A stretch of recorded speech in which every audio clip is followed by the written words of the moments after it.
Well, SummerSlam was definitely interesting and very shocking with a crazy main event. So first night of the first ever 2-night SummerSlam was interesting. It had good and bad moments. It was an alright card leading up to the main event. But before we get into this whole SummerSlam 2025 Night 1 review, remember to hit that like and subscribe button, helps out the channel. Check out my Twitch and other socials down below, and let's get into this SummerSlam of 2025 Night 1 review. Tag team match of Roman Reigns and Jey Uso teaming up against Braun Breaker and Bronson Reed. And to me, I thought there was a great match to start up opening the card to get people hyped and in the feeling with the show, even though this crowd majority sucked throughout the night. But this match was a lot of fun.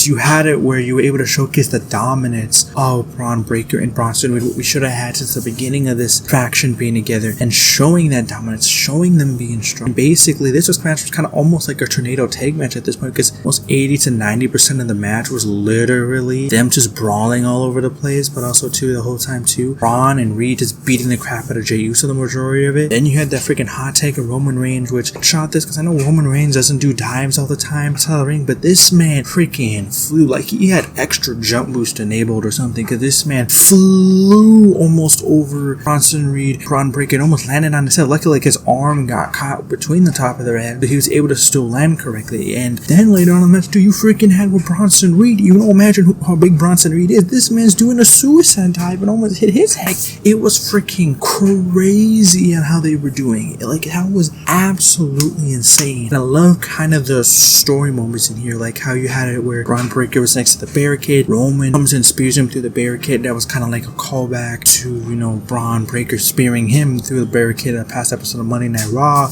And then you also had it too where Jay and Roman hit a 1D on Bronson. Congrats to them to getting him up and hitting that 1D. That was cool. But then also hitting the 1D too. That was a cool moment between Roman and Jay, because we still never got that sorry between them. And this is maybe the only way we get the closest enough to them saying sorry, is that when Jay was about to get hit with Braun Breaker's spear, Roman comes in and pulls Jey Uso out and takes the spear. And maybe that's his way of saying sorry. I think that's the only time we're probably going to get the closest way of him ever saying sorry out of his mouth, is that thing happening. But then of course, we get Jey Uso hitting the spear on Bronson, hitting the splash, and then picking up the win. Which, even though I kind of think you still should have went with Braun Breaker and Bronson Reed, I understand why you give it to them, and it's understandable why they got that one. Roman Reigns literally hasn't won a match this entire year except Tribal Combat, so it's understandable. Jey Uso has been losing a lot of matches, so they probably want to give a win to one of their main eventers at the current moment. But then we have to talk about this one little sad part, which I hope is nothing serious, is that there was footage of Braun Breaker limping to the back after the match, and at the end of the night he was hit hot. He had like some type of brace thing around his leg. I am hoping he's okay, because it would suck to lose one of the big promising people in this faction, the future of this faction, and him being injured. That would suck, because they finally started getting Braun Breaker right, and it would suck if he actually was injured and actually had to miss TV and not get into the ruse that we'll get into later of Seth Rollins. But either way, I thought this was a great way to start the night, a very fun match, and I thought it did a good job. Alexa Bliss, Charlotte Flair against the champions of Raquel Rodriguez and Roxan Perez, which I was very shocked that they did another tag team match back to back. It worked out for them. I thought this match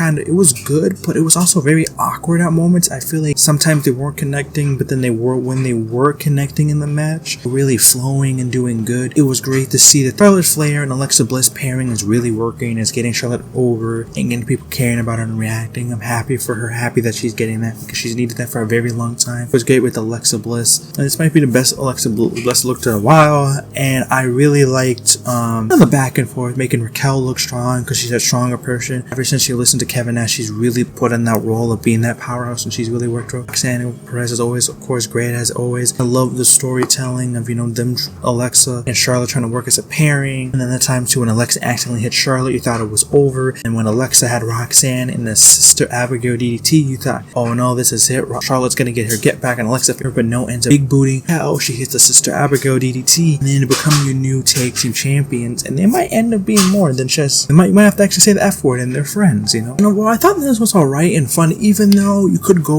be fine with either team winning a Judgment Day or Alexa and Charlotte. I really wonder if they're just gonna give it back to Judgment Day, because Judgment Day tends to win stuff instantly right back. We've seen it multiple times. Then also too, I wonder how long this run is gonna continue with Alexa and Charlotte, because this pairing is working out great, and I'm interested to see them as tag team champions and seeing where they're gonna go with this run. And overall, there's overall stories for both teams where they go, and I thought this was overall a good decision to give it to Alexa Charlotte. I think it was good winners, and overall it's a good match and great to showcase all 4 women. women. But overall, Alexa Bliss and Charlotte Flair was an alright match, but it was still a solid, good match. Congrats to Alexa Bliss and Charlotte Flair becoming our new Women's Tag Team Champions. Then we get into Sami Zayn versus Karrion Kross. And I was very, very disappointed. I was very disappointed in this match. Like, I understand the past two matches have been alright, and I think this Night of Champions match is probably their best match. Every single match was not clicking, and I just kind of feel like this one wasn't it. I hate they've been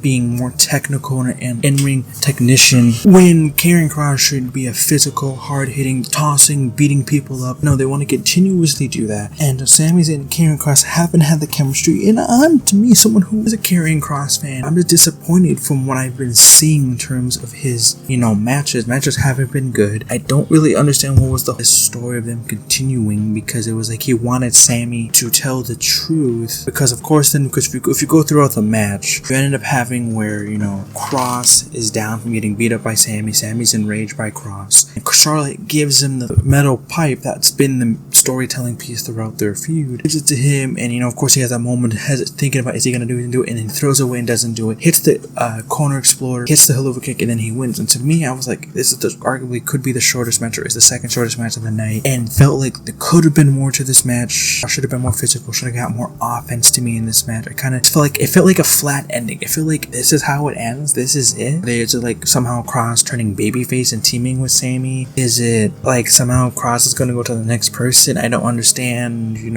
I couldn't make Kross look more dominant in this match.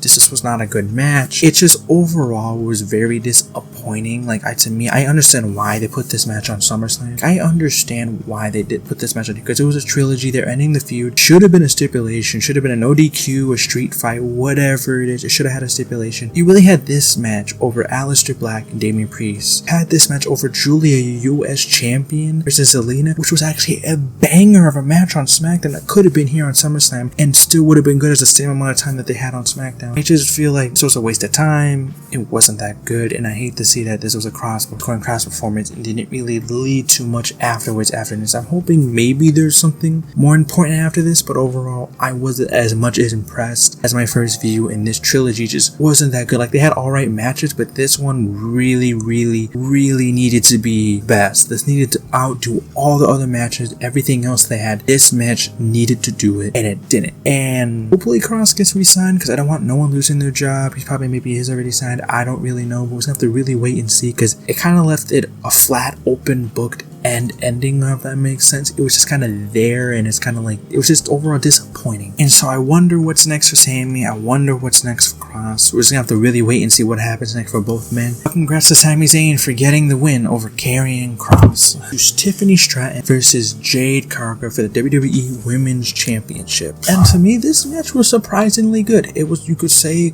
it could be the second or third best match on the card. And this match too, honestly, you could say is Jade's best match in WWE. It was, even though it was short, it worked because it was so short. Even though the feud beating up to was bad, I'm happy that Jade did not win. To me personally, I think Jade still needs more time to get ready, be a world champion, and be in that main face of the women's division for SmackDown. She needs more time. But also too, I just feel like, I thought it was cool that they were showing the offense of Jade, even though it was like super fast on how they did it. And Tiffany was just getting ragdolled and beat up super quickly. But I think the ending was a bit awkward, just because it looked like Jade was supposed to hit the Jaded, and then she was supposed to put her all the way back, and her feet was supposed to be touching the ropes. She kind of almost slipped all the way too far, and it almost looked like Jade put Tiffany's foot on the rope. It was kind of awkward. I think that's what the finish they were going for, because they wanted Tiffany to be champion, because what my guess is on where this story is going is that Tiffany has beating up all these big dogs, all these legends. She's beating Trish Stratus, she's beating Charlotte Flair, now she's beating Jade Cargill, and she may be saying she's the best, she's the top, she's the best woman in there, but now she's gonna go through Bianca Belair, who probably is the next woman to take the title off of Tiffany, and then potentially start a feud maybe in the future between a Jade and Bianca, because Tiffany or Jade needs to turn heel. We need a new top heel on SmackDown. The match was actually surprisingly a really good match. It worked out. I think they did choose the right winner. It could be a second. To me, this is her second or third best match in her entire reign. They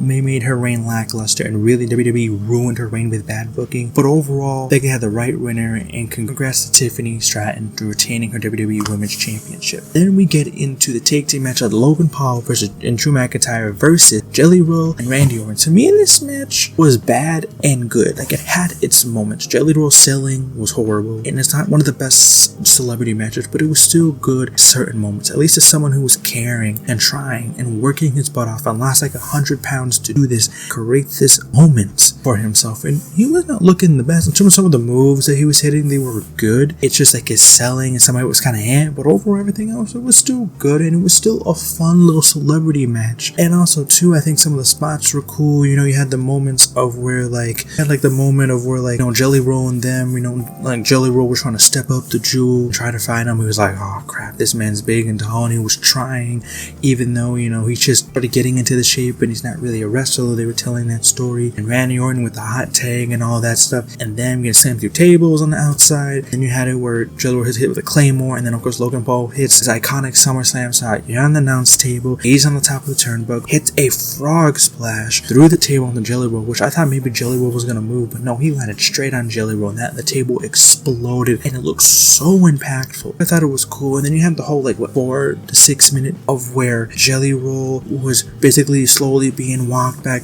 by the doctors to the back. Randy Orton trying to fight a 2-on-1 by himself, fighting through. Jelly Roll fighting back. He's like, no, I'm gonna continue this match. I'm gonna be in. I'm gonna do this. I'm gonna do that. And he comes in trying to help, and he ends up getting beat up by Drew and Logan. Logan hits his finisher. He hits the frog splash and ends up pinning Jelly Roll, which they kind of left it open-ended to probably, well, maybe we're gonna get like a Drew Jelly Roll or Jelly Roll Logan in the future, which I don't know if I really want that. It definitely seems like they're going to continue with, it's going to continue with more Jelly Roll matches in the future. At least for me, that's what it looks like. But then also too, I think it was great, even though Drew could have been doing something different at SummerSlam, at least he was being in a high profile match with a celebrity, because celebrities are big enough thing because they're trusting him to be in that type of match with his partner being still very fresh into this WWE. And then also too, getting new fans, so people who may not even know from Jelly Roll's fan base, and people hating him, to see what he's gonna do next. So overall, I think it's an interesting thing, especially gearing up to get this big win, because, you know, Clash of Paris is coming up, so he's definitely need a spot. But overall, I thought this match had its good and its bad things, and it was an outright right match, even though I'm kind of questionable for still on the card. Either way, it did what it needed to do. But congrats to Drew McIntyre and Logan Paul for getting the win. Our main event of the champion Gunther getting his title against CM Punk. And wow,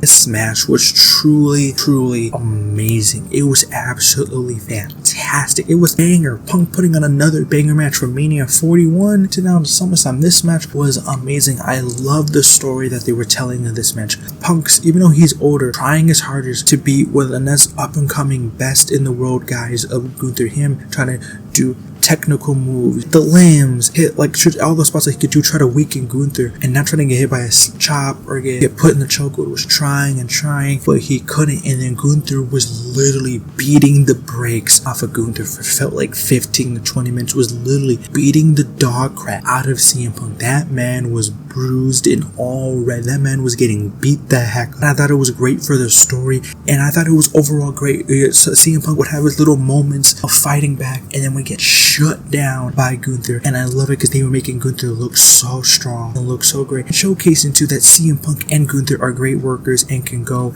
And people aside, of course too, if you were looking on the reports earlier today before SummerSlam, there was reports of Gunther potentially maybe getting surgery or taking time off because of some type of nose injury. I think it was a Wrestling Observer newsletter or something. I don't believe them when they come to reports. It's kind of iffy. I heard there was other people, but I don't know. It was kind of iffy. It kind of made you question if Gunther was going to lose. Like, are you really sure they're going to make Gunther lose? Because he just won the title back so soon, and he's finally feuding with the main eventers like we have wanted for so long. At the same time, too, CM Punk just lost a title match against Cena. I really want to make him lose back to back. It was favoring more of Gunther winning this match. Even with the report, ending was a cool spot. I love it. Even though they do it a bunch in Gunther matches, and some people may say it's tiring, I still like that they do it. At least that's the one weakness that Gunther has, because Gunther, everything else, he's like elite in the ring. He has no other weaknesses in the ring. That's the reason why you have to use this weakness all the time. It's him. He's beating up and he's winning and he's overgloating. Then you have the moment, if he's actually going to lose a match, you have somebody finally being able, after getting beat up by him, finally be able to capitalize that little moment and win it. We've seen it with Sami Zayn and Cody Rhodes and Jey Uso, we've seen it when they're about to lose, if they want to act all cocky, and then they get that moment of spotlight where they can fight back and win. And I thought this was cool because when Gunther was gloating on top of the announce table, CM Punk pulls him, and I guess they were trying to show. I actually liked that there was blood in this match because Gunther gets thrown off onto the announce table, hits his face on the announce table, rolls under, and I guess he was bleeding or something. I guess they were trying to sell the nose that he was bleeding through. And I get it wasn't maybe a plot device much in the story because they didn't get much time to build the story, but it was just so great because you got to see all the blood and it was all over his face and it was getting into his eyes, and the whole storytelling was like Gunther can't see, the blood's in his eyes. He's like telling Punk, hold on, wait, stop. That was like his weakness of acting cocky, and Gunther didn't know what to do because he was all bloody. He couldn't see, he couldn't focus on the match and continue beating up Punk. It was just a very great piece of storytelling that was working so well, and I just loved it. It was amazing, it was perfect. Doing that whole ending sequence was just so great, and I loved too when CM Punk was finally able to get Gunther still tried to do a sleeper, couldn't. Then you had it where CM Punk finally hits one GTS, but since Gunther, it made him look strong by him, even though he got hit with the GTS, he was still standing and trying to stay up and fight through the pain of getting hit with the GTS. And then Punk hits another GTS, and then it's 1, 2, 3, and he actually did it. CM Punk became a world champion. I know I've seen so many people say CM Punk doesn't need to become a world champion because of his career. I understand that. At the same time, I want to see him as a world champion. And I'm so happy we at least at that moment of CM Punk being a world champion in the WWE. It's been a decade since we have seen him be a world champion in the WWE, and I'm so happy we got to see that moment. Punk was crying, he was emotional. It was just an amazing moment that we got. Of course, we have to talk about the man of the hour, the GOAT, Seth freaking Rollins, hater of the year, tricking everybody, even though I kind of knew they were trying to trick us just because of how the injury was. Because if you look at it, it was very weird, because if you know past injuries with WWE, they love to immediately tell you what is going on. They don't continuously beat you over the head if somebody's injured, they're not coming back for a long time, or being very suspicious on how they are saying things about injuries and not really disclosing. We never even knew fully reports, and I love them with the whole Becky posting him walking in crutches with the leg brace. It was perfect, because then you see Seth Rollins coming up and you thought, oh, he's just trying to scare Punk, give that mental factor that Seth Rollins is good at and try to get in Punk's head, and he's walking back and you think, oh, he's gonna go back and whatever, we're not gonna see him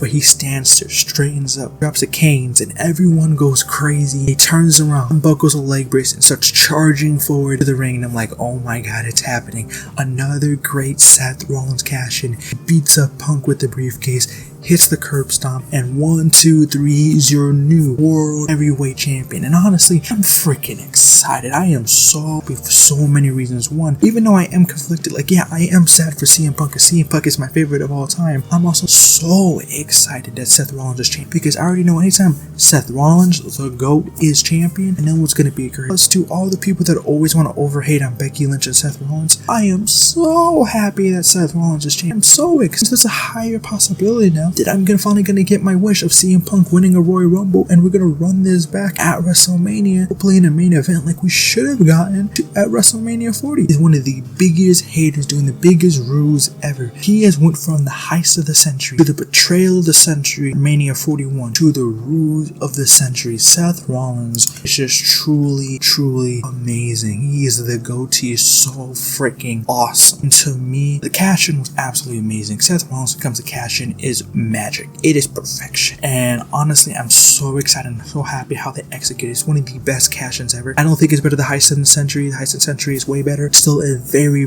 good and great cash-in. Either way, outside of the cash-in, CM Punk and Drew McIntyre was an amazing match. Congrats to our new World Heavyweight Champion, Seth Rollins. But overall, SummerSlam review of SummerSlam Night 1. Overall, the show was an alright show from the beginning, but the main event was really truly a special time of the entire show. But let me know down in the comments, what was your favorite moment of SummerSlam Night 1, and what was your favorite match and your least favorite match on the card? Let me know down in the comments. Hit that like and subscribe button, and we'll have to see you in Wait next. But that is all for me. See you all next time.